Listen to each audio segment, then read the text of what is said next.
Hello everyone, welcome back to another exciting lecture of process modeling and simulation. I'm your course instructor engineer Mohammad Haris Humayun, working as lecturer at Department of Chemical Engineering, Comsets University, Islamabad, Lahore campus. And if you remember our previous lecture in which there were two homework tasks, one was related to the simulation of steam engine and another was related to the simulation of refrigeration cycle. Simulation of steam engine is already assigned to you in your assignment number 2. So over this activity and this lecture will be focused on simulation of refrigeration cycle. Before starting this lecture, I would advise you to read the basics of refrigeration cycle, which will help you in understanding the simulation as well. So there are three objectives of this simulation. First objective is learn how to select a physical property method for a refrigeration system. So far, we have selected Peng-Robinson, SRK, Steam NPS, and such type of models. But for the refrigeration model or the models in which refrigerant has to be selected, we will see which type of property packages are used. Second objective is learn how to specify compressors, heaters, and valves in Aspen Plus. We have already done the simulation of compressor in our previous activity, of heater in our previous activity, but in this activity, we will learn the simulation of valve in Aspen Plus and understand our refrigeration loop is our third objective. So the question which is given to us is determine the cooling capacity of 300 kmol per hour of the refrigerant when allowed to expand from 10 bar to 1 bar. It means we need to first increase the pressure of the refrigerant to 10 bar and then we need to decrease its pressure to 1 bar, and then we have to calculate the cooling capacity of the refrigerant whose molar flow rate is 300 kg mole per hour, and this refrigerant is 1112 tetrafluoroethane. So as you see, our first step is to add the component that we have to add tetrafluoroethane 112 tetrafluoroethane, whose formula can be written as C2H2F4. As I have told you earlier that in Aspen usually the atoms are summed, because if you see it's C2 F1 and 3, it means it will be F4 and H2. So C2 H2 F4. After that we will select the fluid package which is ref prop. This fluid package specially for the refrigerants, यानी जब भी आपने refrigeration cycle की बात करी और कोई भी रेफ्रिजरेंट आपके पास आ जाएगा तो मोस्टली आप रेफ प्रॉप को सिलेक्ट करते हैं. Then the simulation environment, as you can see, the process starts from the stream number 1. Firstly, the pressure is increased using a compressor. Then there is a cooler which decreases the temperature of this stream. Then the valve which helps in reducing the pressure from 10 bar to 1 bar. If you I take you back, that when allowed to expand from 10 bar to 1 bar, so it's 10 bar to 1 bar and then again heated up. So how we can find out the cooling capacity? Cooling capacity आपको कहाँ से मिलेगी? या आपने सोचना कि cooler से मिलेगी या हीटर से मिलेगी? Obviously हीटर से मिलेगी, because this heater means that it is a cold stream which is heated up, and other stream was there which was a hot stream and that gets cooled down. In case of cooler, it is hot stream and its temperature is lower down. ये अब जैसे मैंने आपको cooler और heater की simulation में बताया था कि जब हीटर लगा होगा तो इसका मतलब है वहां पे कोल्ड स्ट्रीम है, क्योंकि हीटर का मतलब क्या है कि उसने हीट अप करना स्ट्रीम को, तो कोल्ड स्ट्रीम हमेशा हीट अप होती है. और कूलर के केस में आपने टेम्परेचर को डाउन करना होता है तो उस स्ट्रीम को हम कहते हैं hot stream. Then we will specify the stream and I will tell you another method of specifying the streams. Earlier we specified temperature, pressure, flow rate here and composition here, but there is another option of doing it, that you specify the flow rate directly here and it will calculate the composition automatically based on provided flow rate. You can also provide 300 value over here and specify mole fraction as 1. That's another option. But the option which we are taking today is, instead of specifying flow rate over here, we will specify flow in composition. This is another possibility. Then we will specify the compressor condition, cooler condition. As we know, degree of freedom is 2 for cooler. Then valve, where you see degree of freedom is 1 because we have specified only one parameter, which is the outlet pressure, and the valid phases should always be vapor liquid. And then in case of heater, the degree of freedom again will be the 2 and you will get the answer of cooling capacity. So let's quickly go back to Aspen Plus and solve it. Over this activity, as you see, it is related with CLO number 1 and CLO number 2.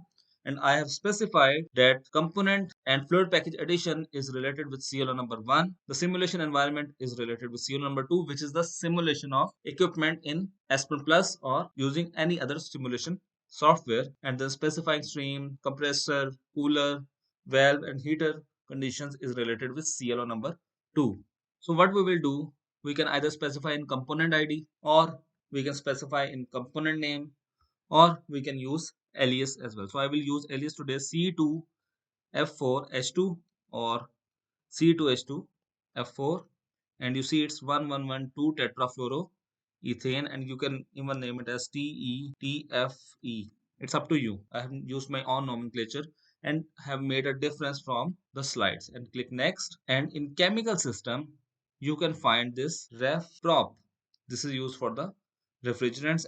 As you see, required properties input complete, simply run it, and results are now available, and they are available successfully because there is no warning or no error detected. So go to simulation environment, and there are two steps of doing it. Either you build the flow sheet first and then specify the conditions, or you add equipment one by one and specify the conditions. It's entirely up to you. So what I will do, I will choose both methods of doing it. Means I have first specified compressor COMP, then I will specify the cooler, and the same heater model will be used, and here heater model will be used, and then the valve which is placed over here, and you can use any symbol. I have used this symbol over here.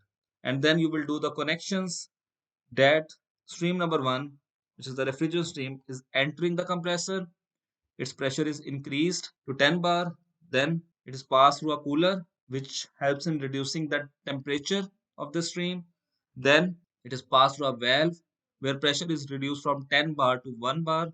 Then it is passed to heater, and then obviously the this is a closed loop system. Currently it's open loop. अभी देखिए आप कि अगर मैं यहाँ पे ये stream number 5 को define कर भी देता हूँ, if I define this stream number 5, so it is a open loop system. It is not a closed loop system. But in actual time, real time simulation, the system is a closed loop system. So what I will do, the outlet of heater will be the inlet of compressor. So what I will do, I will delete this stream, I will double click it, and I will connect it from here, and I will simply adjust it. So I have adjusted the flow sheet using this reroute and align option, that if you click here you can reroute the stream or you can align. Now our first task is to define the stream, and which stream?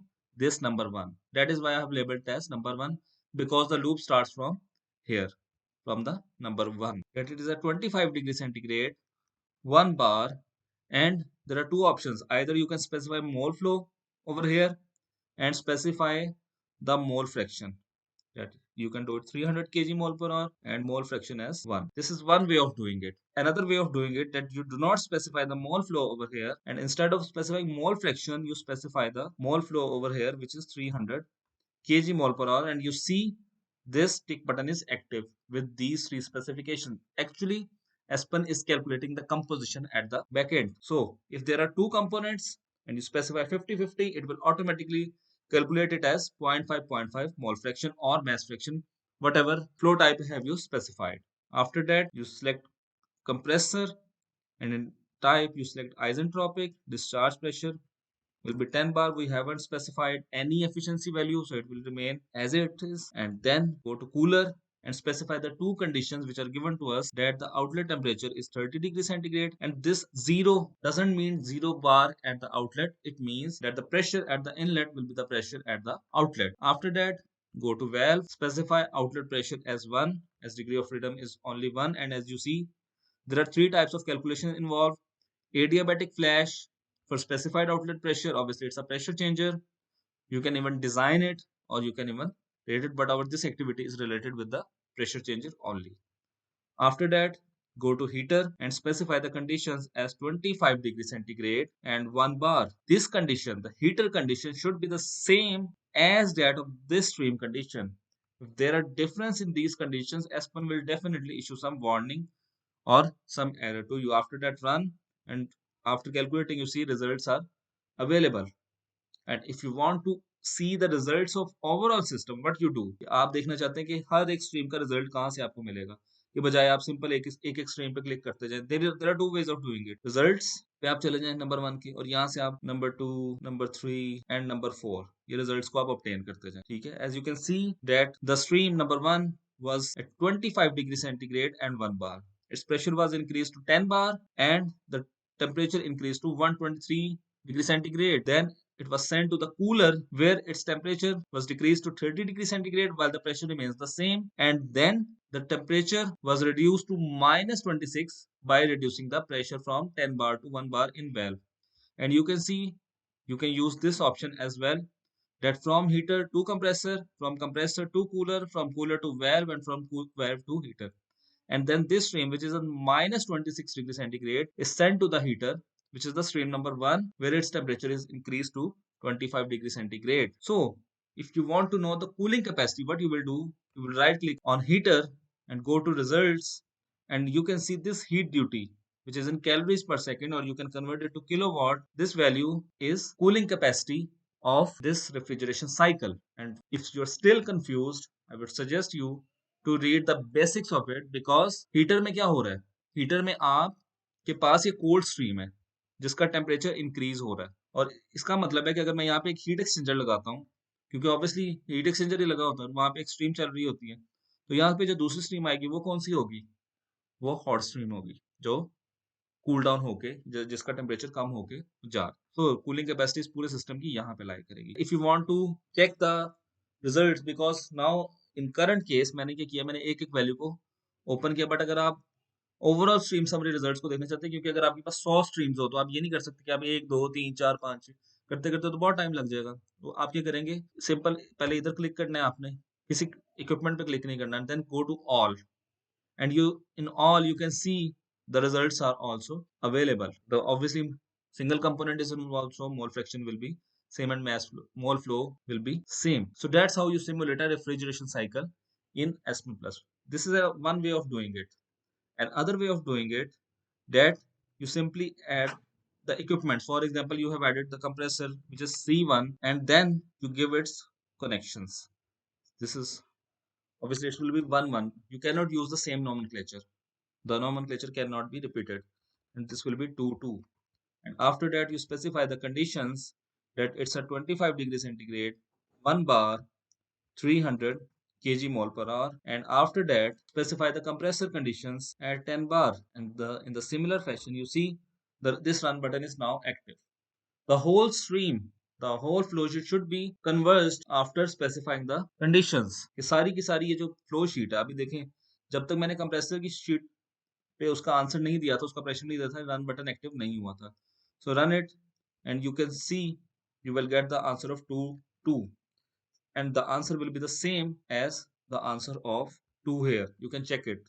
Or one way of doing it, that go to modify and click this temperature, and you can see the temperature of the stream, that it's a 25 degree centigrade at 123 degree centigrade, 25 degree centigrade at 123 degree centigrade. Similarly, you can specify pressure as well, the vapor fractions as well. So you see these streams are also placed. So I will, for the simplicity, remove these, but you can use as well. And after that, connect heater block, which will be used for cooling. You see I have specified the same name, cooler. You cannot use it, so you have to specify COL1, and again do the connection, again doing the same, and you see the connections are given to it, and then specify the conditions, that 30 degrees centigrade. You can even specify it as 10 bar, and you see again it has been active, so again run it, and results are available. So similarly, you can add the valve over here by clicking here, entering the valve, and again doing the connection, again valve 1. You cannot specify it, so you will label it as V1. So I have done the connections of it. Again click V1, and the outlet pressure will be 1 bar, and you see this input change of the run button has again been active. Similarly, go to this heat exchanger, select heater, which will be H1, and this 4 4 will be its inlet, and this 1 1 will be its outlet. And then what you do, you have to specify the heater conditions, which is 25 degrees centigrade, 1 bar, and after that you see the results are available. Simply run it, and you see results are available. So the results in this case and obviously in this case will be the same. Either you can add all the blocks first, or you can add block one by one and solve it. This is a simpler technique, a much complex technique when you are dealing with a complex system. So that's how you simulate a refrigeration cycle or a refrigeration loop. Thank you from this lecture.